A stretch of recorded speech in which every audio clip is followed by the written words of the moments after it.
A desperate single father, a freezing abandoned factory, a millionaire's blind daughter left to die in the darkness. When 42-year-old Grove stumbles upon 8-year-old Bliss barely clinging to life in 28-degree weather, he makes a split-second decision that changes 4 lives forever. Before we continue, please tell us, where in the world are you tuning in from? We love seeing how far our stories travel. The sound came so faint, Grove almost missed it. He froze mid-step in the cavernous darkness of the abandoned textile factory, his flashlight beam cutting through shadows thick as smoke. His breath created small clouds in the frigid air. Had to be below freezing in here, maybe 28 degrees with the wind howling through broken windows. There it was again, a whimper, soft, human, small. "Hello?" Grove's voice echoed off the metal walls, his heart suddenly pounding. "Is someone there?" Silence stretched for 3 heartbeats. Then another sound, definitely a cry, a child's cry. Grove moved faster, his worn work boots crunching over debris. He'd come here looking for salvage materials, anything he could use or sell, anything to bridge that $340 gap before rent came due in 5 days. His 6-year-old daughter Blossom was safe at his neighbor Mrs. Rita's house, probably doing homework or drawing pictures of butterflies like she always did. But this was something else entirely. His flashlight beam swept across old machinery, support beams, scattered equipment. Then it landed on something that made his blood turn to ice. A small figure, huddled in the corner like a broken doll. "Oh my!" Grove rushed forward. It was a little girl, maybe 7 or 8 years old, curled into a tight ball against the concrete wall.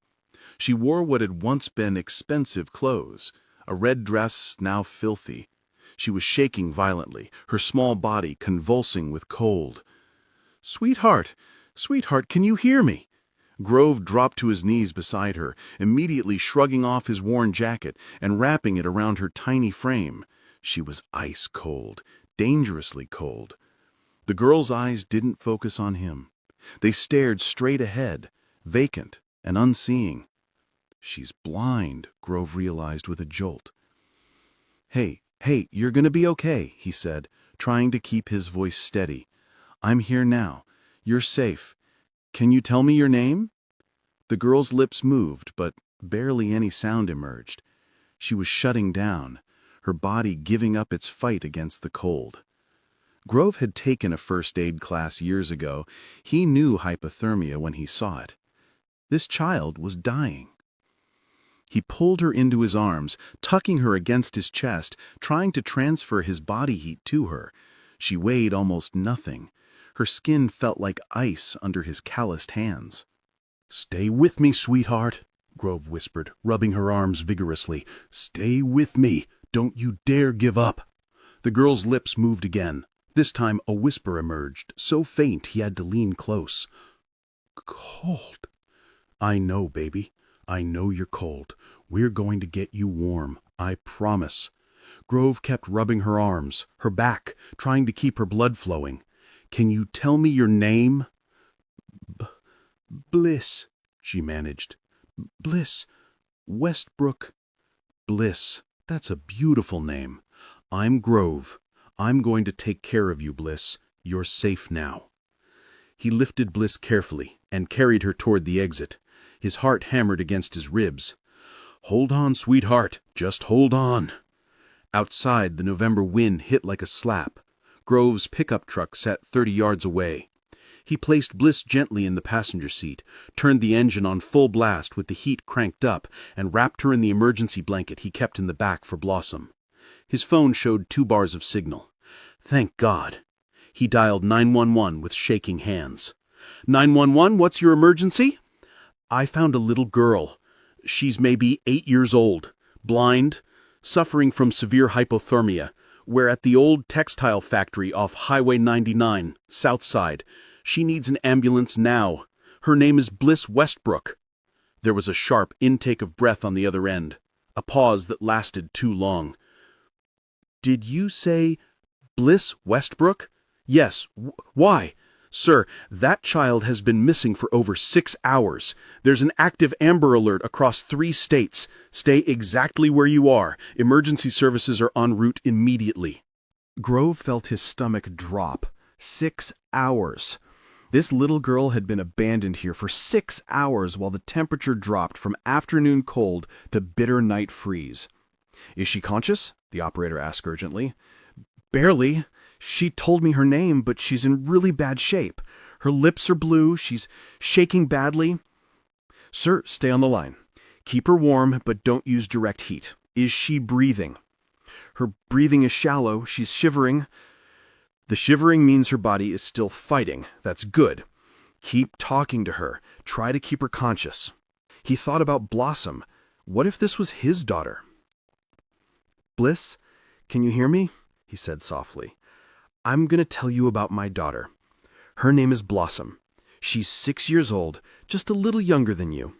She loves to draw. She's always making pictures of butterflies and flowers and rainbows." Bliss's hand, small and freezing, closed weakly around his finger. Grove felt tears burn his eyes. "That's right, sweetheart. You hold on. You hold on tight." 4 years ago, Grove had lost his wife, Eleanor, to a heart condition. Since then, it had been just him and Blossom against the world. He'd been a different man then, a senior structural engineer at Morrison & Chase, respected, successful, living in a nice house with a promising future. Then everything had fallen apart. A project he'd worked on, a building he'd flagged serious concerns about. His supervisors had taken it up the chain. The client had overruled the warnings, pushed the project through anyway. 6 months later, part of the structure failed during a storm. Nobody died, but there were injuries, lawsuits, media nightmare. Grove had been blamed, scapegoated, lost his job, his reputation, everything. The stress had destroyed him. And Eleanor, already dealing with her heart condition, had deteriorated under the weight of it all. She died 2 years after he lost his career. Since then, it had been survival mode. Working whatever jobs he could find, making sure Blossom had food and shelter and love. And now, here he was, holding another dying daughter, praying she'd live. "You're going to meet Blossom," Grove told Bliss, his voice breaking. "You're going to be okay. Just stay with me." In the distance, sirens began to wail. The ambulance arrived within 7 minutes. Right behind it came 4 police cars, an FBI vehicle, and a black Mercedes SUV. Paramedics immediately surrounded Grove's truck. "Female child, approximately 8 years old, severe hypothermia. BP is low, pulse is weak but steady. Core temperature is 89 degrees. We need to get her to Harborview immediately." Grove backed away as they transferred Bliss to a specialized thermal blanket on a gurney. From the Mercedes, a woman emerged. She was in her early 30s, dressed in a simple but expensive cream-colored dress, her blonde hair disheveled. Her face was swollen from crying. The moment she saw Bliss, a sound came from her throat, something between a sob and a scream. "Bliss!" She ran toward the ambulance, stumbling in her heels. My baby girl!" "Ma'am, please step back." That's my daughter! The woman's voice cracked with raw desperation. "Is she... Please tell me she's alive." "She's alive, Miss Westbrook. We're stabilizing her now." The woman, Bliss's mother, collapsed against the ambulance, her entire body shaking with sobs of relief. Thank you. An FBI agent approached Grove. "Agent Walsh, you're the one who found her?" Grove nodded, still numb. "I heard her crying. She was in the corner of the factory, barely conscious. I called 911 as soon as I got signal." Agent Walsh made notes. "Mr. Hartwell, you need to understand something. Another hour in those temperatures..." He didn't finish. They both knew. As the paramedics loaded Bliss into the ambulance, her mother climbed in beside her, clutching her daughter's small hand. But just before they closed the doors, she turned to look at Grove. Those eyes. Something about them felt oddly familiar, though Grove couldn't place why. "You," she called out, her voice hoarse. "You found her?" Grove nodded. "What's your name?" "Grove Hartwell, ma'am. Grove Hartwell." She repeated it like a prayer. "Thank you. Thank you for saving my daughter's life." Then the ambulance doors closed and the vehicle screamed away into the darkness. Grove stood there in the cold, surrounded by flashing lights, realizing he was shaking. From the aftermath of adrenaline, from the weight of what had almost happened. "Mr. Hartwell," Agent Walsh said, "we need you to come with us. We need your statement." 2 hours later, Grove sat in an FBI field office giving his account for the third time.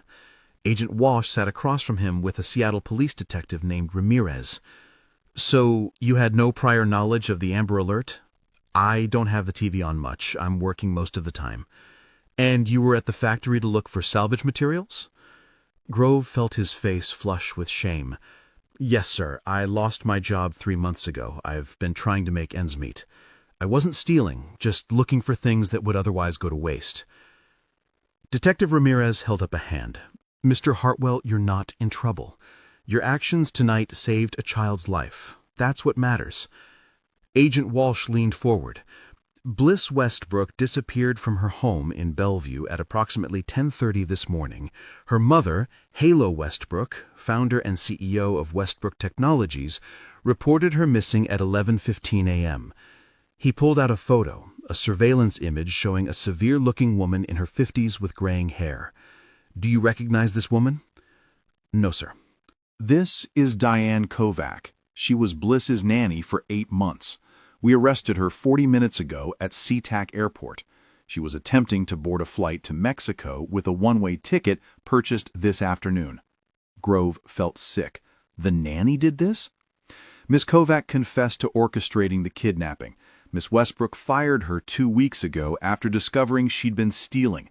When confronted, Kovac became hostile. Detective Ramirez continued. Kovac wanted revenge. She still had keys to the house. This morning, while Miss Westbrook was in a conference, Kovac let herself in. She lured Bliss out by telling her they were getting ice cream. Bliss trusted her. Agent Walsh's voice tightened with anger. Kovac arranged the kidnapping with 2 accomplices. The plan was to take Bliss to that factory where they'd pick her up around 2 p.m. for ransom, $2 million. But the accomplices never showed up, Grove said slowly. "Correct. We believe they panicked when the Amber Alert went viral so quickly. They abandoned the plan entirely." "But Kovac had already left Bliss there," Detective Ramirez said, disgust in her voice. "A blind 8-year-old child. In an abandoned building in freezing temperatures." Kovac claims she thought the accomplices would still show up, but her phone records show she was heading toward the airport by 3 p.m. She bought her ticket at 3:47. She was leaving that child to die. Grove's hands curled into fists. "She was half dead when I found her. She could barely speak. She was so cold." "If you hadn't been there, Mr. Hartwell," Agent Walsh shook his head, "the temperature dropped to 26 degrees tonight. Bliss wouldn't have survived until morning. You found her at exactly the right moment." "Ms. Westbrook wants to meet with you," Detective Ramirez said gently. "When you're ready.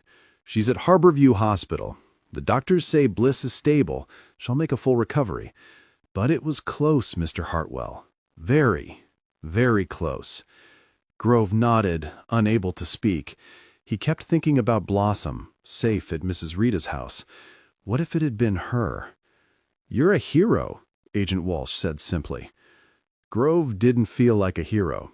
He felt like a man who'd gone looking for scrap metal and had stumbled into something that would haunt him forever. Both the horror of what had almost happened and the miracle that it hadn't. Grove visited the hospital 2 days later. Mrs. Rita had insisted. "That mother needs to thank you properly, Grove, and that little girl needs to at least feel the presence of the man who saved her life." He'd put on his cleanest jeans and brought Blossom, because leaving her felt wrong. She'd wanted to come anyway. Standing outside Bliss's hospital room in the private wing, Grove felt completely out of place. Everything here spoke of money, from the artwork to the thick carpeting. Blossom gripped his hand tightly, unusually quiet. "It's okay, sweetheart," Grove whispered. "The little girl I found, her name is Bliss. She's really nice." Before Blossom could respond, The door opened and Halo Westbrook stood there. Up close, she looked younger than he'd thought, maybe 33. She had sharp, intelligent features, softened now with exhaustion and gratitude. Her blonde hair was pulled back in a simple ponytail, and she wore jeans and a soft sweater. She looked almost normal, almost like someone Grove might know. "Mr. Hartwell," she said, her voice cracking slightly. "Please, come in, both of you." The hospital room looked more like a luxury hotel suite, and there in the bed, surrounded by stuffed animals and flowers, sat Bliss. She looked tiny against the white sheets, but her color was back. Her cheeks were pink instead of blue. She was alive.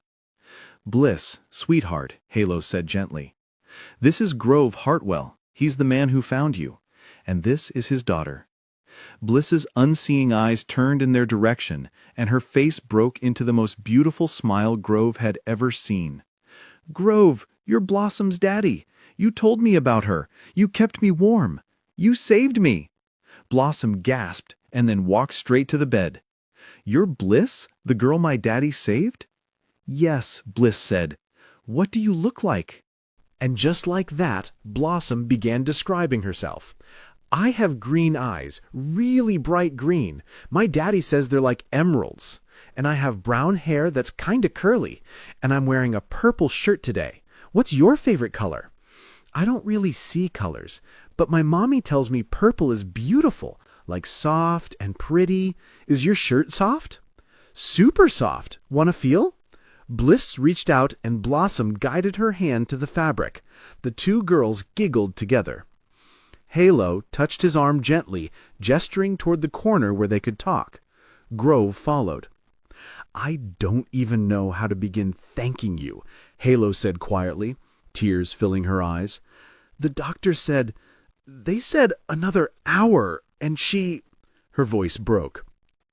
"You don't need to thank me," Grove said. "Anyone would have done the same thing." "But they didn't. You did." Halo wiped her eyes. "I've been going crazy thinking about what would have happened if you hadn't been there." "But I wasn't," Grove interrupted gently. "She's okay. That's what matters." They both turned to watch the girls. Blossom was explaining colors. "Blue is like cool water, and yellow is warm like sunshine." Bliss was grinning, asking questions, holding hands like they'd been friends for years. "Your daughter is wonderful," Halo said softly. "So is yours. She's incredibly brave."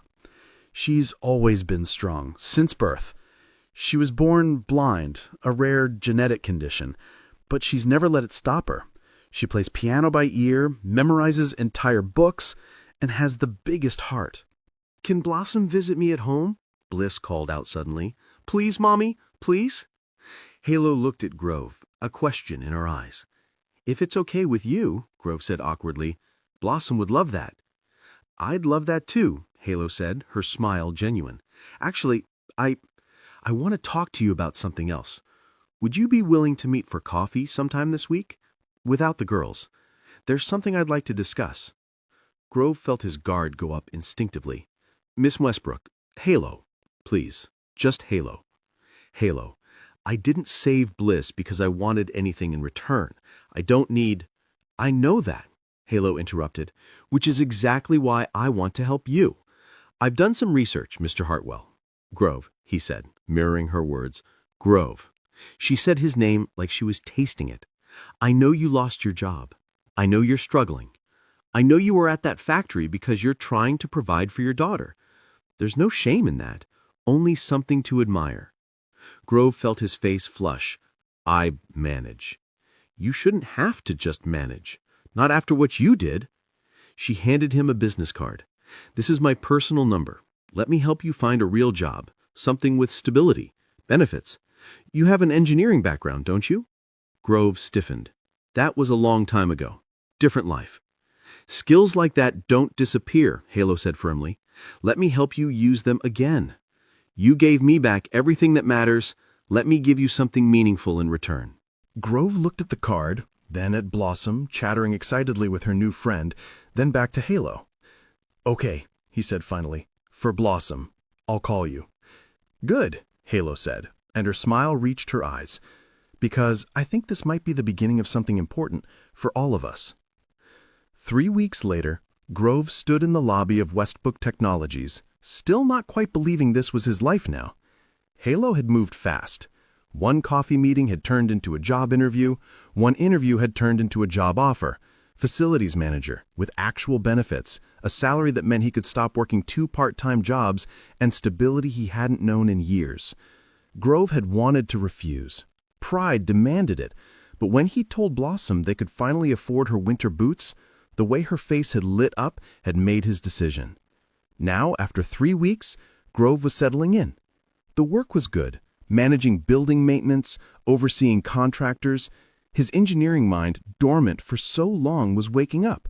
He found himself noticing inefficiencies, suggesting improvements, catching problems before they became disasters. For the first time in years, Grove felt like he was using his brain instead of just surviving. And the girls were inseparable. Every weekend, Blossom and Bliss had play dates. Sometimes at Grove's modest apartment where they'd build pillow forts.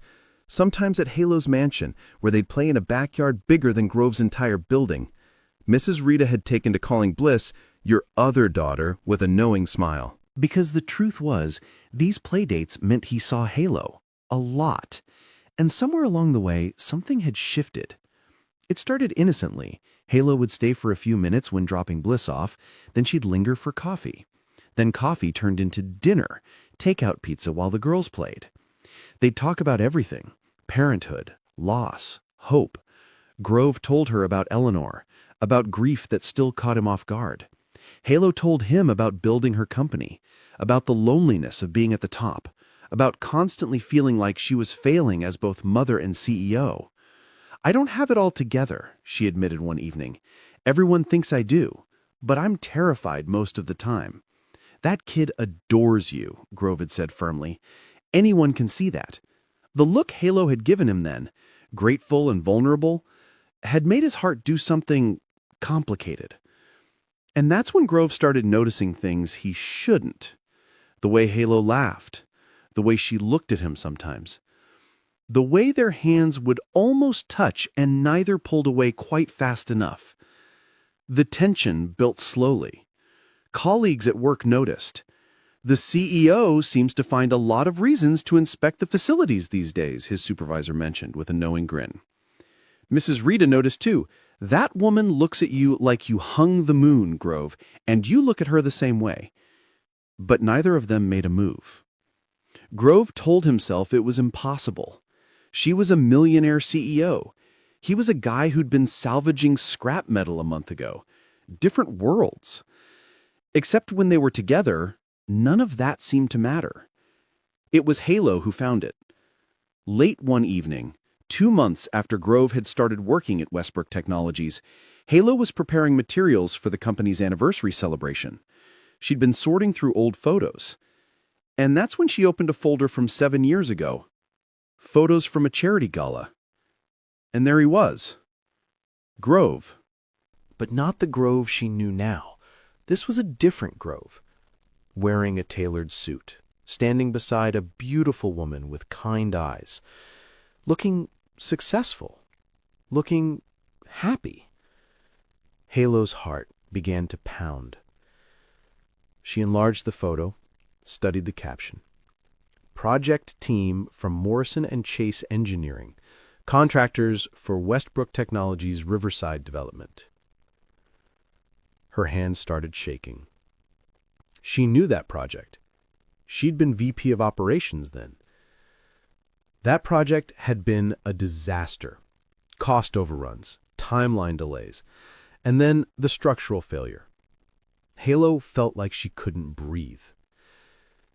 She pulled up old files, found the incident reports, the lawsuit documents, the names of everyone involved. And there it was, Grove Hartwell, Senior Structural Engineer, Morrison & Chase.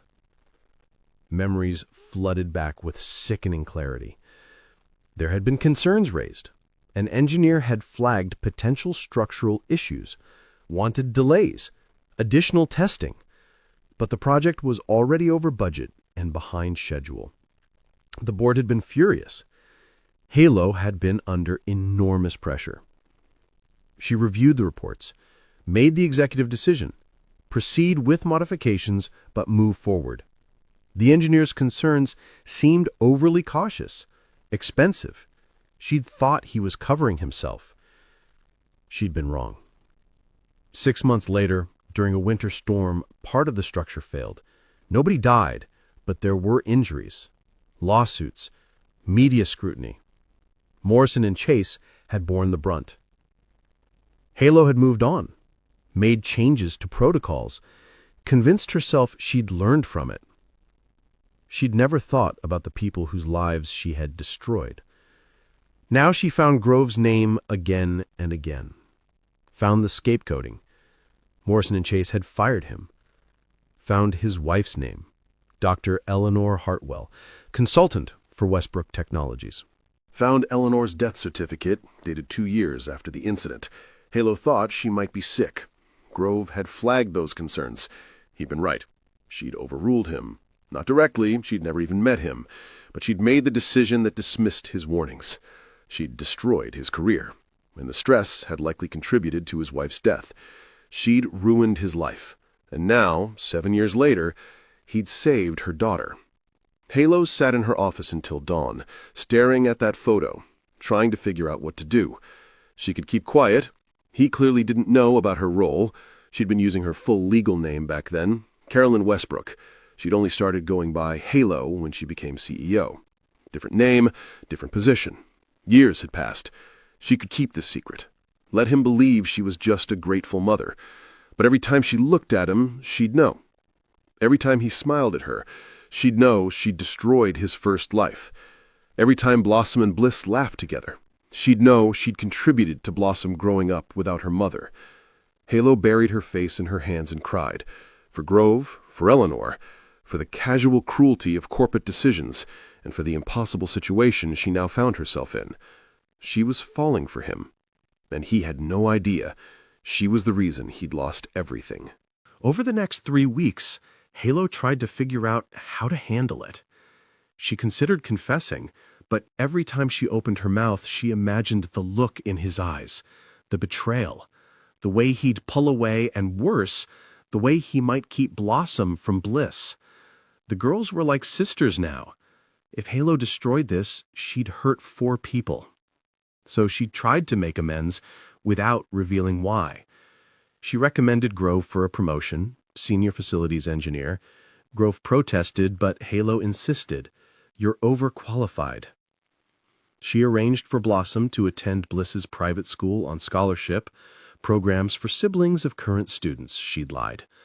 She found reasons to support him, employee assistance programs, company benefits. Grove never questioned it. Halo was helping him rebuild his life because she'd destroyed it in the first place. But the guilt was eating her alive, and the feelings kept growing. Because she wasn't falling for Grove out of guilt. She was falling for him because of who he was. The gentle way he parented, the thoughtful insights at work, the way he really listened. You ever think about getting back into engineering, structural design, the work you used to do?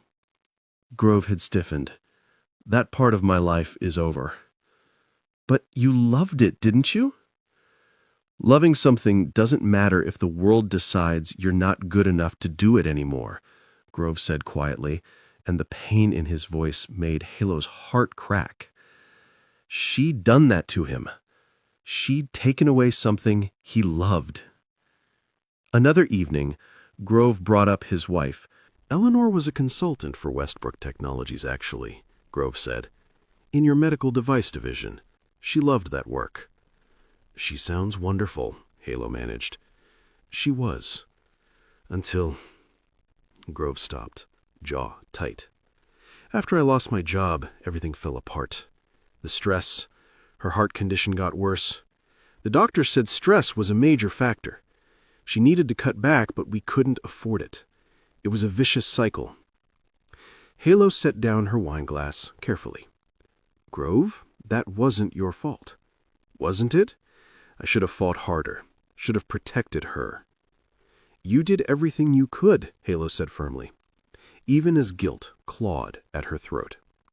Because Grove was blaming himself for something that was ultimately her fault, her decision, her choice to override safety concerns in favor of timelines and budgets. It was a random Tuesday when Grove started putting pieces together. He'd been in the break room grabbing coffee when he'd noticed an old company newsletter someone had left on the table. 7 years old, celebrating some project milestone. Grove had picked it up idly, mostly curious about Westbrook Technology's history. Then he'd frozen, because there was his photo, from 7 years ago, back when he'd been Grove Hartwell, senior structural engineer, wearing a suit and optimistic about the future. The caption read, "Westbrook Technologies celebrates partnership with Morrison & Chase Engineering on Riverside Development Project." And right below his photo, Carolyn Westbrook, VP of Operations, oversees successful project completion. Carolyn Westbrook. Halo. All of this, the job, the help, the friendship that had been growing into something more, all of it was guilt. Halo's way of making amends for destroying his life. Grove left work early. He went home, pulled up every document he'd kept from that nightmare period, found the paper trail that led directly to Halo's desk, found her signature on the decision to proceed despite engineering concerns. She'd destroyed his life with a signature, and now he'd saved her daughter's life. And he was falling in love with her. He showed up at Halo's home office 3 days later. The girls were at Mrs. Rita's house. Grove had arranged it specifically. Halo's face went pale the moment she saw him standing in her doorway, the old company newsletter in his hand. "Grove, I need to ask you something, and I need you to be honest." Grove's voice was carefully controlled. "You knew what happened to me 7 years ago. You knew before you hired me, didn't you?" "Yes." Halo's voice came out barely above a whisper. Grove held up the newsletter. "Were you the one? Were you the VP who overruled my safety concerns on the Riverside project?" Halo stood from her desk on shaking legs. "Yes, I was VP of Operations. I reviewed the concerns. I made the decision to proceed. I thought you were being overly cautious. I was under enormous pressure from the board. The project was already over budget and behind schedule. I made a calculated risk assessment, and I was wrong." "You were wrong, and I lost everything." "I know," Halo said, tears streaming down her face.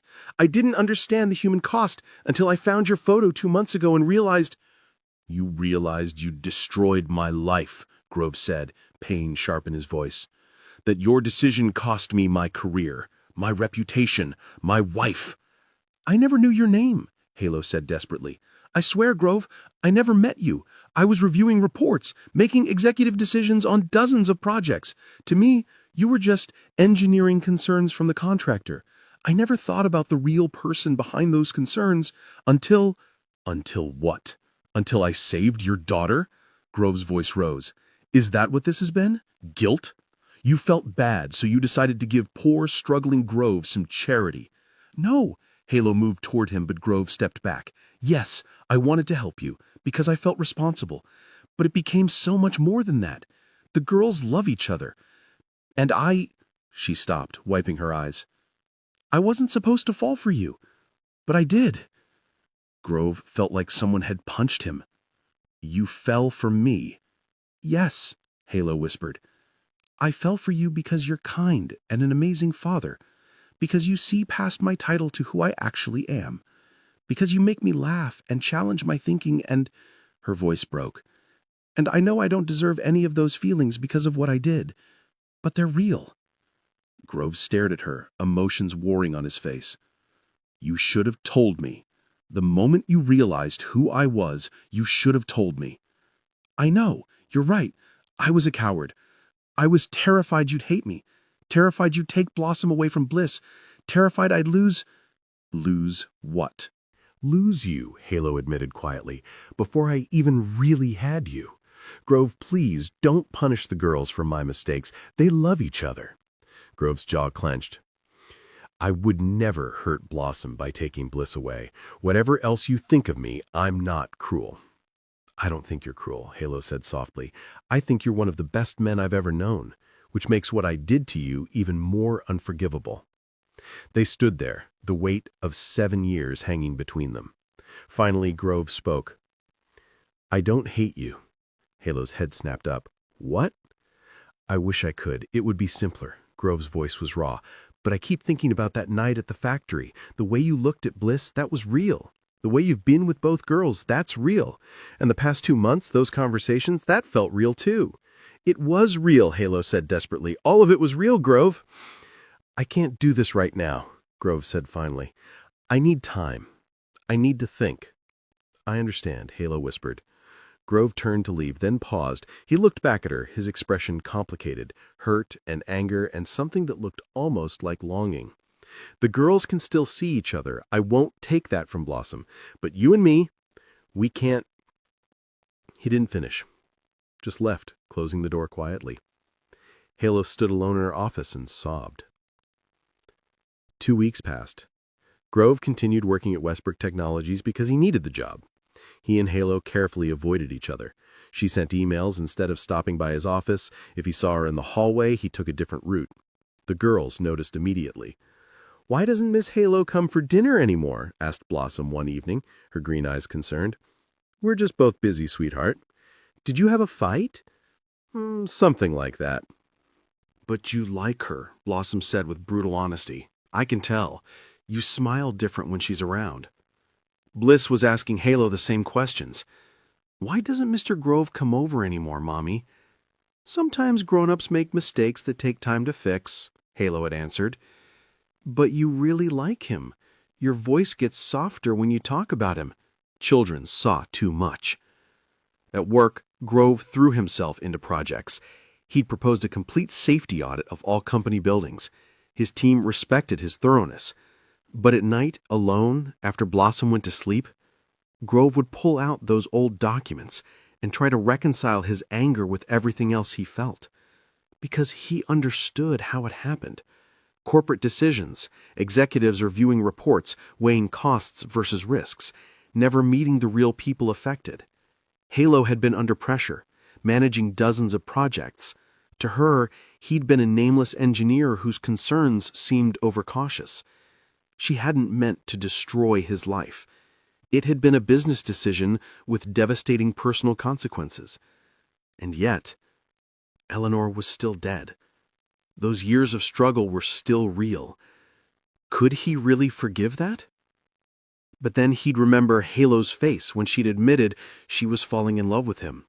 Vulnerable and terrified and honest. The way he'd felt when she said it. Like his heart was breaking and healing at the same time. Grove was furious with her, and he was falling for her too. It was impossible, complicated, messy. Late evening, 3 weeks after the confrontation. Grove was working late, partially because he had work to finish, partially because going home felt too lonely. Blossom was sleeping over at Bliss's house. He was reviewing structural plans when he heard the soft knock. He knew who it was before he looked up. Halo stood in the doorway, exhausted, like she hadn't been sleeping. Grove knew the feeling. I didn't know you'd still be here, Halo said quietly. I could say the same. They looked at each other, and the tension was overwhelming. Anger, attraction, hurt, longing, all mixed together. I miss talking to you, Halo said finally. I miss it too, Grove admitted. But I don't know how to... I don't either, Halo interrupted softly. I don't know how to fix what I broke. I don't know how to make up for the pain I caused. I don't know how to navigate these feelings when...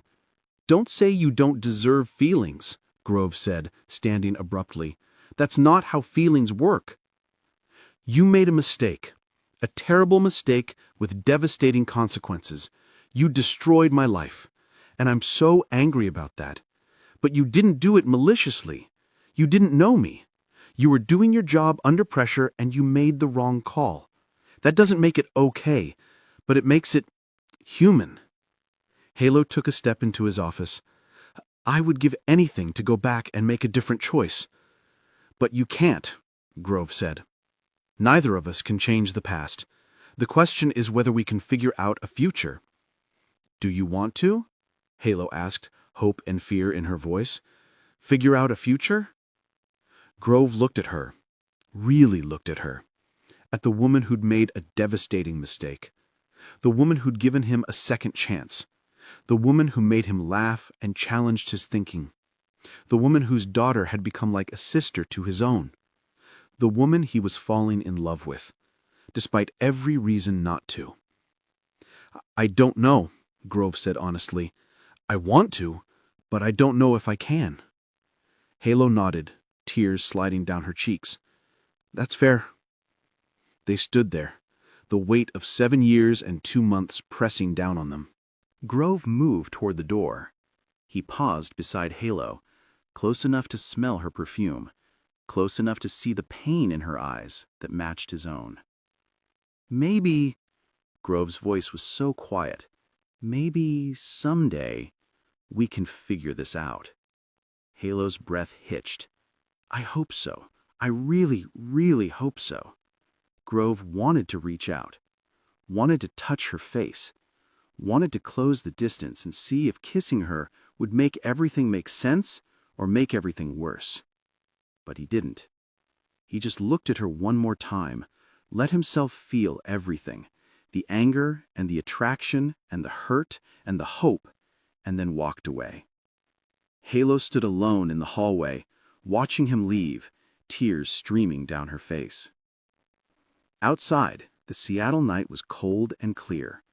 Grove sat in his truck for a long time, thinking about past and present and futures that might be possible if two people could figure out how to navigate the impossible space between what was destroyed and what might be built.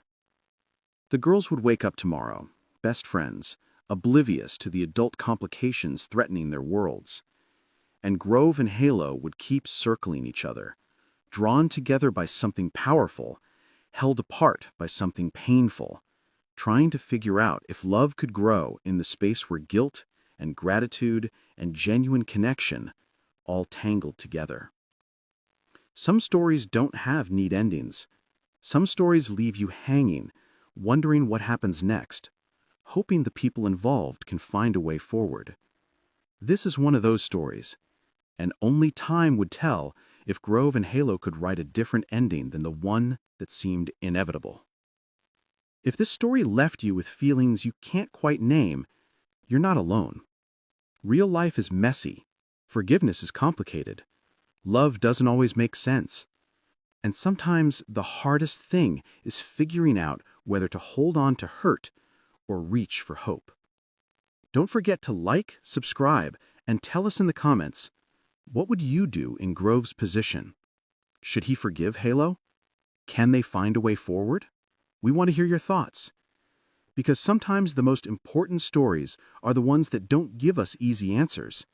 They just remind us we're all human, all flawed, and all trying our best to navigate the impossible complexity of loving other people. And if you want to see what happens next between Grove and Halo, if you need to know whether they find their way back to each other, comment Part 2 below. Your comments will decide if we continue their story.